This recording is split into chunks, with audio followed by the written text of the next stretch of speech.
My experience of having children in the industry would be a mixed experience, if I'm brutally honest. There have been many highs, but there's also been an ongoing low in the background of how hard it's been to maintain a somewhat successful career in the industry whilst having 2 small children. The biggest challenge is probably the mum guilt that you put on yourself, taking time away from the children, not quite capturing their first steps. I remember feeling very guilty about that. It was very important for me to have that sense that I could still have my old life to a certain extent and get back onto a horse, and I hadn't completely lost it. I think we're all clear now what the barriers are facing women returning to work in the racing industry. So now is the time to put some solutions in place, and that's exactly what the Racing Home project is doing. The ambassadors are key to the success of the project. They have an in-depth knowledge of the racing industry and years of experience between them.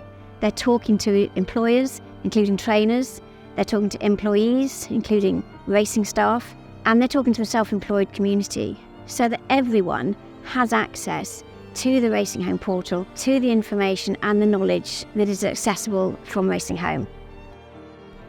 So I'm an ambassador, and I'm also the national chaplain to the horse racing industry. Part of that role is a pastoral care role. Staff have issues all the time. That could be work issues, it could be home issues, and I'm probably one of the first port of calls for the staff. I'm in here to listen, hopefully words of guidance.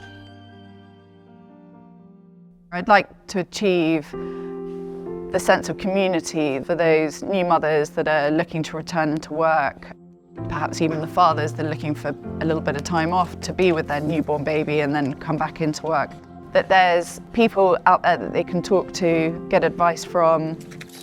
There are trainers out there that are working really hard, and I know I've had conversations with trainers who've said, send ladies to me who want to come in at 9 o'clock when they've done the school run, because I can accommodate them. They can ride out 3rd slot, 4th slot, pull mains, clip, do all the jobs that we don't have time for. So in my mind, they're conversations that we are starting to have that we never would have had before Racing Home existed. So that's a huge positive. But there is still a long way to go with the culture shift that needs to happen to accommodate these women.